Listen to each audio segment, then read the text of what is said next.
This was our biggest expense category. So 4 nights would be our full budget for a month and a half of travel through Baja. We probably didn't need to prepare as much. For the last 3 years, Alex and I have been traveling in our self-converted van. We've mostly done USA and Canada, but we recently dropped into Mexico and spent 6 weeks in Baja. So today we're gonna break down every dollar that we spent to be in Baja so that you guys can plan for your adventure. We're traveling to 9 countries over 9 months, and Baja is just the beginning of this journey. What's up, friends? If you're new here, I'm Frankie. And I'm Alex. And together, we are F&A Van Life. And if you've been here before, welcome back. The first expenses come before you even cross the border. You need to get a piece of paper called an FMM that you can pay for at the border. If you fly in, they give it to you on the plane and you just fill it out. If you drive across the border, you need to make sure that you go to the special little office because there are no signs and you really have to figure it out for yourself. So basically what you're gonna do is when you cross into the border, you're gonna go to the declare something section. Once you go to that declare something section, that's where you'll find how to get your FMM. And it was not expensive. It was $40 total for both of us, so really not that big of a deal. The more expensive part was getting vehicle insurance. You can either get it for 6 months or for a year. We chose a year because we knew that we would be going through Mexico for at least 6 months over the next year. You can also either just get a liability policy or a full coverage policy, but you do need at least the liability policy. In Mexico, it's illegal to drive a vehicle here if you don't have the liability policy. And there's a very high likelihood that if you're from the United States, that your policy is not going to cover Mexico. A lot of them cover like 100 miles into Mexico, so depending on your travels and where you're going, you can talk to your insurance company and see what they cover, but no matter what, you need to get liability, yeah.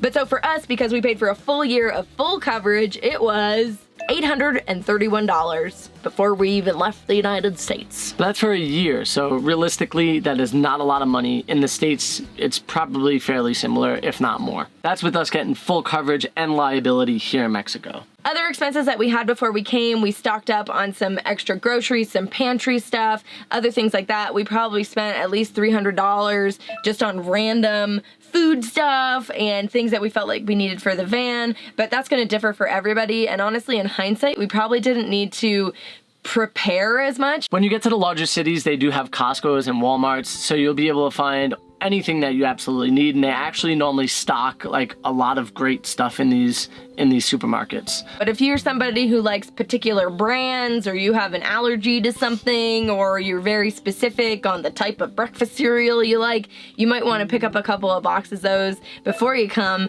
because there's a good chance that they just don't have the same brands here for everything. Speaking of that, let's break down our grocery budget first and foremost for the whole entire trip. Let's go groceries, restaurants. This was our biggest expense category. We like to eat, and we like to eat a lot, and a lot of people said that eating in restaurants would actually be cheaper than going to the grocery store. I'm sorry, I'm laughing because I'm just thinking about the aspect of like, if you could ask Alex almost all day, every day, I'm like, hey babe, are you hungry? Like, do you want to make something? Because I'm hungry. Yeah, he's hungry always. I live with basically like a teenage boy. He's got like a voracious appetite. I do love to cook in the van, and I didn't find the grocery prices to be that crazy high. And depending on what restaurants you were going to, it definitely cost a little bit more to eat out, I think. Let's just say in Mexico, you could find anything for your needs. You could find the cheapest food that is absolutely delicious, and you could find the most expensive food that's absolutely delicious, and everything in between. Well, also because we don't eat meat, it really limited some of the like options that you could get on the side of the road, where they're just like cutting the El Pastor meat off of the spit. Like, those tacos are super cheap, and you can get 3 of them and be full for a whole meal. Whereas for us, we're like, do you have a vegetable option? And a lot of the time they say no, but you could always find a vegetable option in almost any town. Right, so our total grocery bill and our total restaurant bill were very similar. So for groceries, it was $569. And for restaurants was $526. $1,096 for our total food budget, with of course some of the pantry stuff that we already had on board kind of mixed into the home cooked meals. I will say we definitely splurged on the eating out part. We knew that when we came down to Mexico that we would want to try the cuisine as much as humanly possible. Yeah, and it's always fun to eat out too, and especially if you're traveling with people and everybody's going out. I mean, you don't want to miss out on these opportunities. So we definitely enjoyed our time eating out, and honestly the food was so good. Oh, yeah, I don't regret it. I even became more likely to throw hot sauce on my food because of Mexico.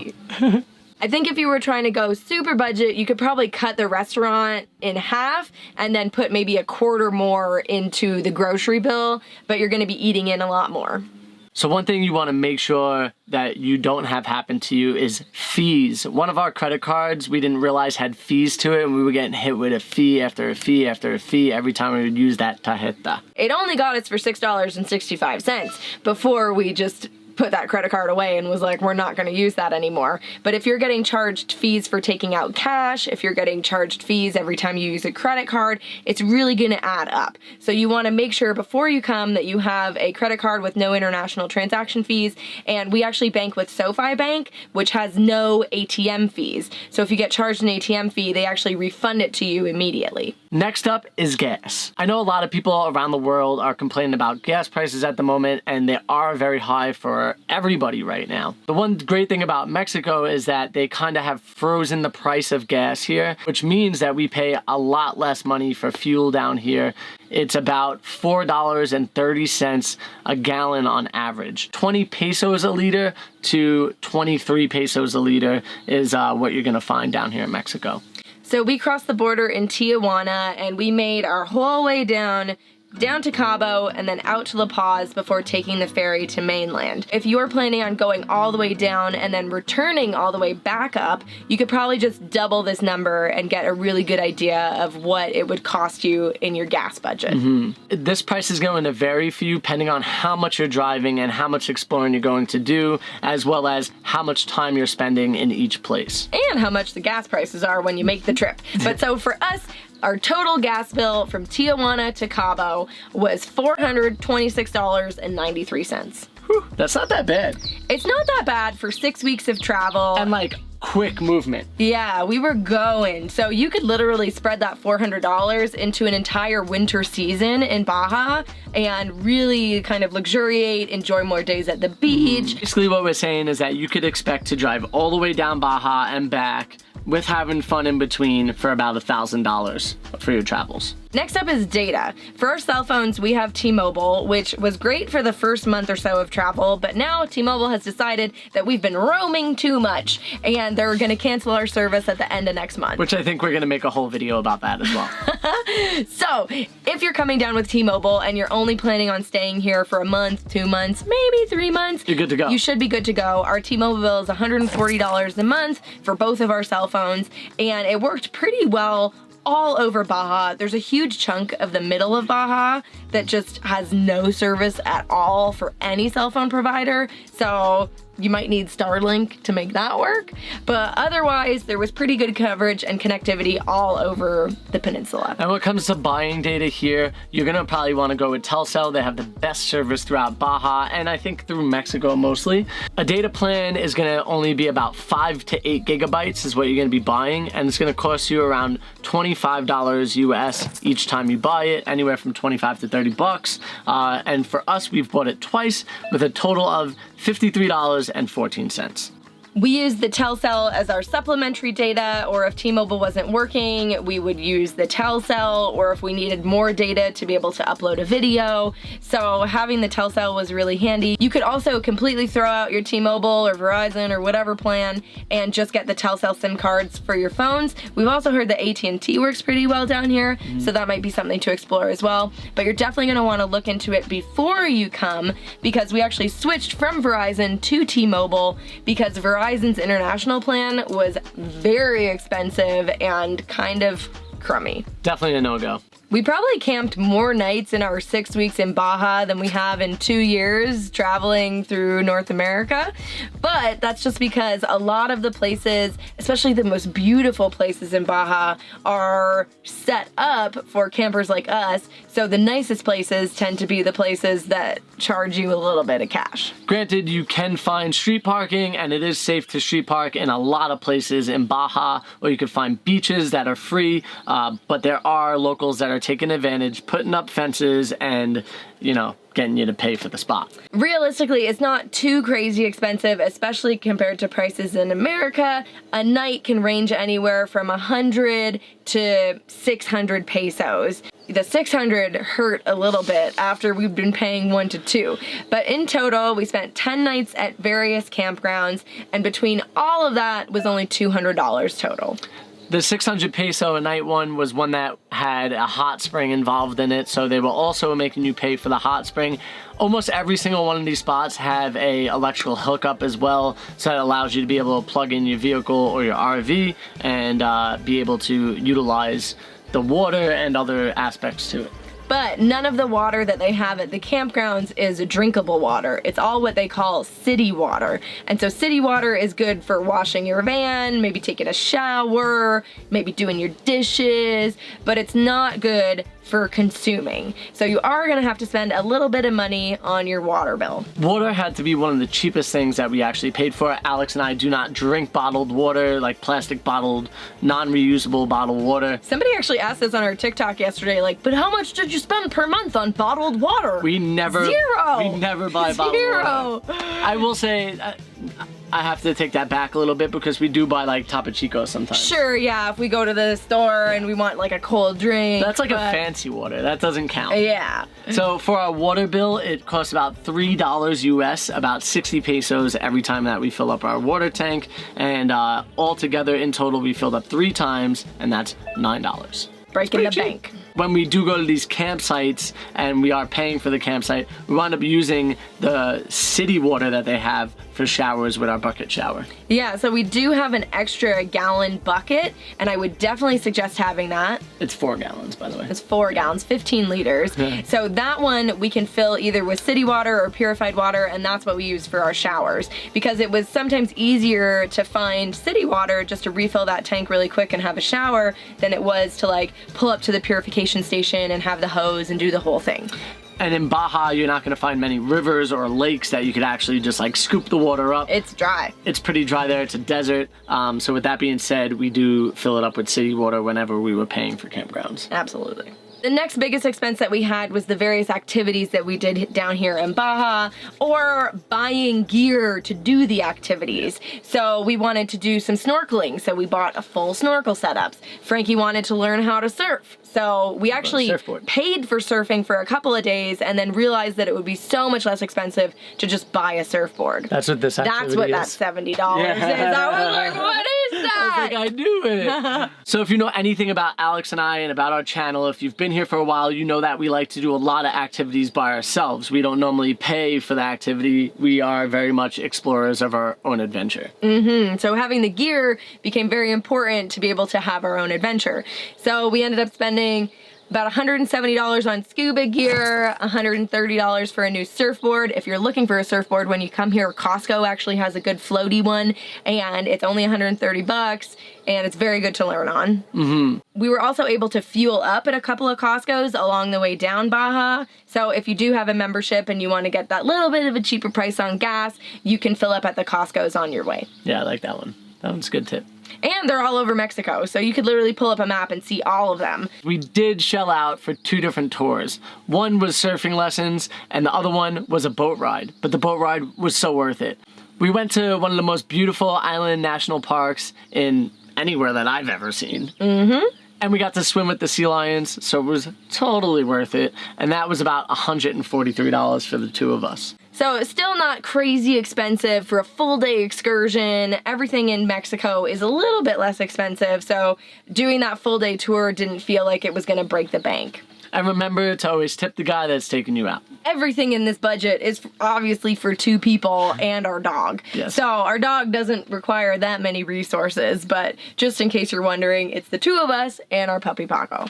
So the activities totaled a whopping $515, which, I mean, really isn't that bad. Well, the scuba gear is going to serve us for a long time, and the surfboard is going to serve us for a long time. So we'll be using those for our full 9-country and 9-month adventure. Those are the kind of investments that just keep on giving. Clearly, this part of the budget could be as big or as little as you want it to be, but for us, doing these excursions and activities really brings up the value and the enjoyment of our time here. So, you know, if you're only going to be at a place once, you might as well take the tour and just shell out those couple of extra bucks and do it. When in Baja, you might have some issues with the van. Whether you need fluids to fill up, whether you need an oil change, or you get stuck somewhere pretty bad and you need a tow out.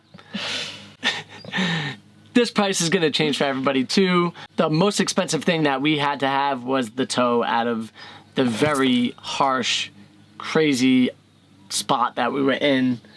Very anxiety-driven night that we had in Mexico. Yeah, and so you guys can watch the video over here, but when the guy gave me the price, 5,000 pesos, I was like, take my money. Because at that point, I felt like we'd been saved. And that was for 2 vans to get out of the spot. Yeah, so we paid for both, but anyways, it was $250 to get both of the vans out of the ocean. So that was like a big expense that we weren't expecting. So it's always good to have a little bit of a slush fund, a little bit of an emergency savings to, you know, pay for things like this that obviously we weren't planning on getting stuck in the tide. With all the van fixes that we've done, it was about $300 total US. One thing that didn't cross my mind in Mexico was going to the barbershop. Yeah, Frankie was getting a little bit scruffy and it's hot down here and you want to just kind of like clean up and be fresh. So a full, like, super good, Everything. like, Trim, like, get all the lines going. like, He did my beard. barber He shaving. massaged my head. It was everything, and it came out so nice. And how much was it? It was about $19. Yeah, crazy. When we were in California before we came down, I got a haircut, and that cost us $75. We'll never go back to that barber. I'm coming back to Mexico for my haircuts now. Exclusively. Our last biggest thing that we had was that we had to take out cash from the bank 3 different times. The first time we took it out in America before we crossed the border, thinking that the exchange rate would be better. It was pretty comparable, if not a little bit better at the Costco in Tijuana than what we got on the American side of the border. So you don't necessarily have to do it beforehand. But so we ended up taking out about $885 in cash throughout our trip in Baja. Now that $800 paid for a lot of the stuff that we've already told you about. The $250 cash to get out of the ocean, a bunch of the restaurants, a bunch of the grocery bills, a lot of places. All the camping. All of the camping. A lot of places just don't take credit card. So you need to be prepared with cash. So if you're somebody who really wants to keep track of your whole budget and everything, you can get receipts most places and like figure out, you know, what you've spent, but you are going to have cash on hand. And that's why it was really great that our bank account doesn't give us fees when we take out money. Yeah. And also when you are taking out money at the ATM, they ask if you want the ATM to do the exchange rate. Say no, it's going to save you money because your bank will then do the exchange rate and you'll get a better rate because it will be US based. For all of our expenses for the entire month came out to $2,686, plus probably another $500-ish in cash that we just have no idea where it went. So for a month and a half in Baja, it costs us about $3,000. That is really cheap when you think about it. Imagine if you were going to hotels and hotel hopping for about a month and a half in Baja. It would be ridiculously expensive. Just one of the hotels in Cabo to stay all-inclusive was about $700 a night.